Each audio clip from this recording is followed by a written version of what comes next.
आज हम जिस विषय पर बात करेंगे वो है क्रोध। क्रोध वो भावना है जो हमारे सारे जीवन को घेर कर रहता है। क्रोध को ना उम्र की मर्यादा है, ना ही ज्ञान की। कब, कहां और किस कारण से क्रोध पैदा हो जाए वो कोई नहीं जानता। और जब क्रोध जन्म लेता है तो तुरंत ही विचार करने की शक्ति खो जाती है। बुद्धि पर अंधकार छा जाता है। वर्षों के संबंध पल भर में टूट जाते हैं। सारा जीवन बिखर जाता है।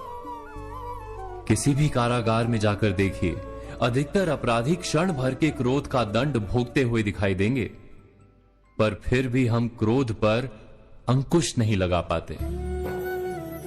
बार बार हम क्रोध ना करने का प्रण तो लेते हैं, पर बार बार हमसे क्रोध हो जाता है। ये क्रोध वास्तव में क्या है, क्यों जन्मता है और क्यों अंकुश में नहीं रहता? उदाहरण के लिए आप एक बालक को देखिए। उसे किसी वस्तु की इच्छा होती है और उस समय अगर उसे वो नहीं मिलती या कोई उसे भयभीत करता है तो वो प्रतिक्रिया देता है। बालक की प्रतिक्रिया क्रोध है, क्योंकि बालक निर्बल है, निसहाय है।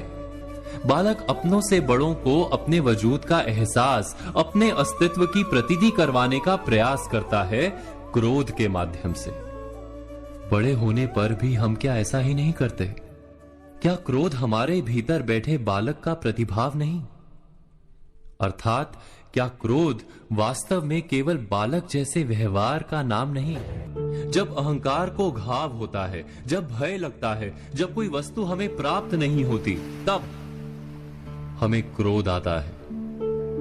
ठीक किसी बालक की भांति। हम जानते हैं कि आईने के सामने खड़े होकर मुंह बनाने का खेल बालकों को शोभा देता है, बड़ों को शोभा नहीं देता।